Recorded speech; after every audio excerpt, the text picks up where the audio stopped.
Assalamualaikum warahmatullahi wabarakatuh. Kami di sini akan menjelaskan terkait tugas proyek dari mata kuliah identifikasi sistem, di mana sebelum itu perkenalkan diri kami terlebih dahulu. Yang pertama ada saya sendiri, Fadil Muhammad Rafi. Saya Muhammad Rizal Sadida. Saya Muhammad Rafi Salim. Oke, kita langsung mulai aja ke penjelasan dari proyek kami. Yang pertama itu deskripsi dari sistemnya sendiri, di mana sistem yang digunakan merupakan sistem diskrit linear waktu invariant LTI yang merepresentasikan dalam bentuk fungsi transfer pada domain Z sebagai berikut, seperti H, Z, 0,085 Z min 1 ditambah 0,062 Z min 2 per 1 dikurang 1,45 Z min 1 ditambah 0,67 Z min 2. Sistem ini termasuk sistem order 2 karena memiliki dinamika hingga 2 langkah sebelumnya. Output sistem tidak hanya dipengaruhi oleh input saat ini, tetapi juga oleh input dan output sebelumnya, sehingga sistem memiliki sifat memori. Selain itu, adanya suku kurung menunjukkan sistem memiliki delay 1 langkah. Selanjutnya ada Pol System.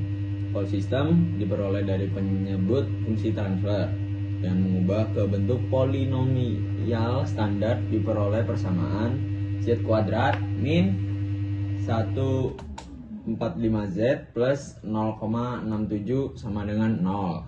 Hasil dari penyelesaiannya, persamaan tersebut menghasilkan pol atau pola Z sama dengan 0,725 plus minus J 0,371. Pol berbentuk pasangan kompleks konjugat.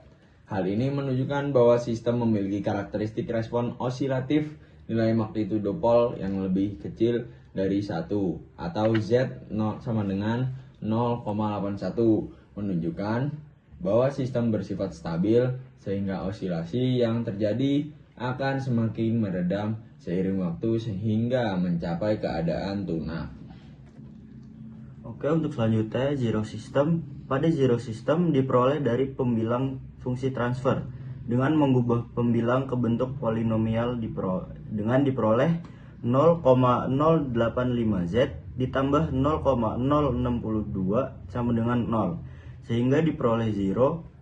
Z sama dengan minus 0,7294. Selain itu, karena adanya faktor Z pangkat min 1, sistem juga memiliki zero tambahan di Z sama dengan 0. Dengan demikian, zero system terletak pada dan letak zero ini mempengaruhi bentuk respon sistem terhadap input, terutama pada bagian awal respon. Lalu, berdasarkan posisi pol dan zero yang diperoleh, sistem memiliki beberapa karakteristik sebagai berikut.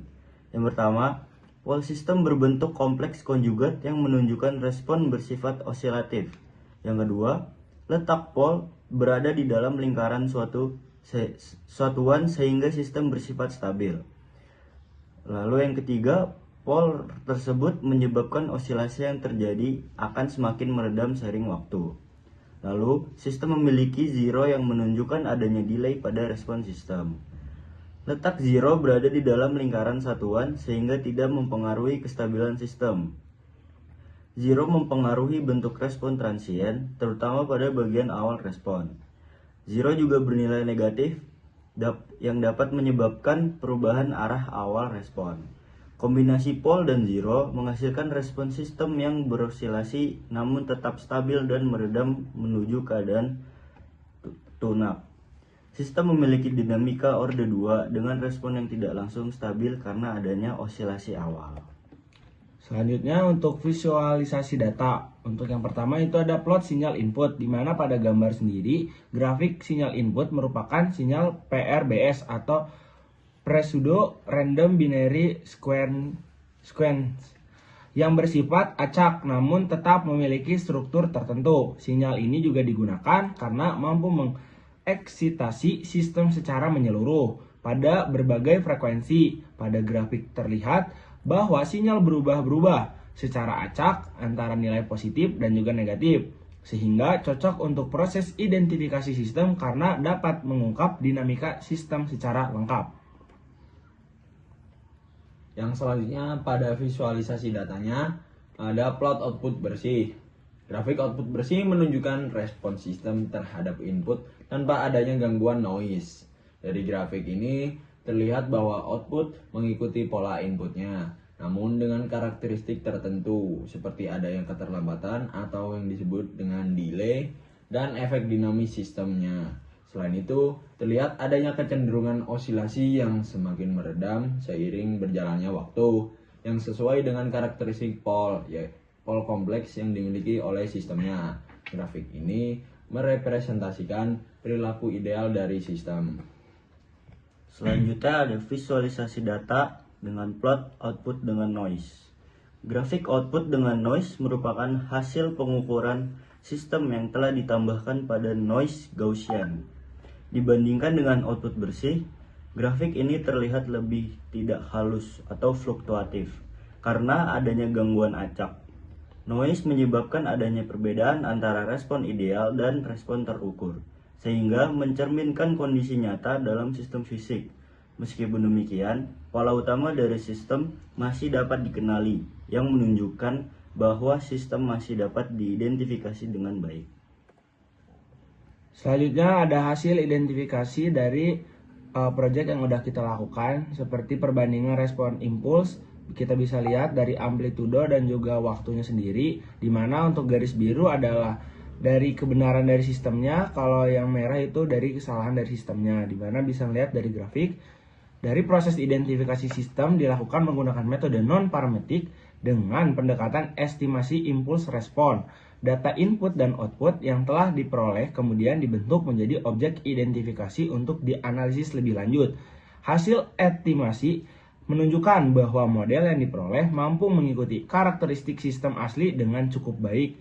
Perbandingan antara respon impuls, sistem asli, dan hasil estimasi menunjukkan bahwa kedua memiliki pola yang serupa, terutama pada bagian awal respon. Hal ini menandakan bahwa metode identifikasi yang digunakan berhasil menangkap dinamika utama sistem. Meskipun demikian, terdapat sedikit perbedaan pada amplitudo dan bagian akhir respon yang disebabkan oleh pengaruh noise pada data. Selain itu, hasil prediksi output model juga mendekati output sistem sebenarnya. Hal ini menunjukkan bahwa model hasil identifikasi sudah cukup representatif dalam menggambarkan hubungan antara input dan output sistem atau button of form. Selanjutnya pada grafik analisis sinyal residu E sama dengan K, kita lihat perbandingan dari nilai K dengan nilai errornya. Seperti kita lihat pada grafik, nilai error dan nilai K terus menerus naik turun yang seperti ditunjukkan pada grafik. Selanjutnya pada histogramnya residunya membandingkan antara frekuensi dengan nilai errornya. Pada nilai minus 0,6 mengalami kenaikan error sampai minus 0,6. Analisisnya berdasarkan grafik sinyal residu terlihat bahwa nilai error tersebar di sekitar 0 tanpa menunjukkan pola tertentu. Fluktuasi residunya bersifat acak dan tidak membentuk tren naik ataupun turun, yang menunjukkan bahwa model hasil identifikasinya telah mampu menangkap dinamika utama sistem. Tidak adanya pola sistematis pada residu mengindikasi bahwa kesalahan yang telah terjadi bersifat random atau white noise. Histogram residunya menunjukkan distribusi yang mendekati bentuk normal dan simetris terhadap 0. Hal ini menandakan bahwa error yang dihasilkan tidak bias dan tersebar secara merata pada grafik. Distribusi yang mendekati Gaussian merupakan indikasi bahwa model sudah cukup baik dalam merepresentasikan sistem sebenarnya. Pada grafik autokorelasi residu, sebagian besar nilai berada dalam batas kepercayaan. Hal ini menunjukkan bahwa tidak terdapat korelasi yang signifikan antar residunya, sehingga residu dapat dianggap independen. Dan kondisi ini mengindikasi bahwa tidak ada informasi penting dari sistem yang belum tertangkap oleh modelnya. Oke, untuk selanjutnya itu dapat digambarkan grafik residu correlation yang sudah tertera di layar. Oke, untuk penjelasannya, grafik cross correlation antara residu dan input, nilai korelasi juga berada dalam batas kepercayaan. Hal ini menunjukkan bahwa residu tidak memiliki hubungan dengan input, sehingga dapat disimpulkan bahwa model sudah mampu menjelaskan hubungan antara input dan output dengan baik. Secara keseluruhan, hasil analisis residu menunjukkan bahwa model hasil identifikasi sudah valid dan cukup akurat dalam merepresentasikan sistem. Error yang dihasilkan sangat kecil, bersifat acak, serta tidak berkorelasi, sehingga model dapat digunakan untuk analisis lebih lanjut maupun prediksi pada sistem. Baik, sekian dari kelompok kami atas proyek yang sudah kami sampaikan. Kurang lebihnya mohon maaf. Assalamualaikum warahmatullahi wabarakatuh.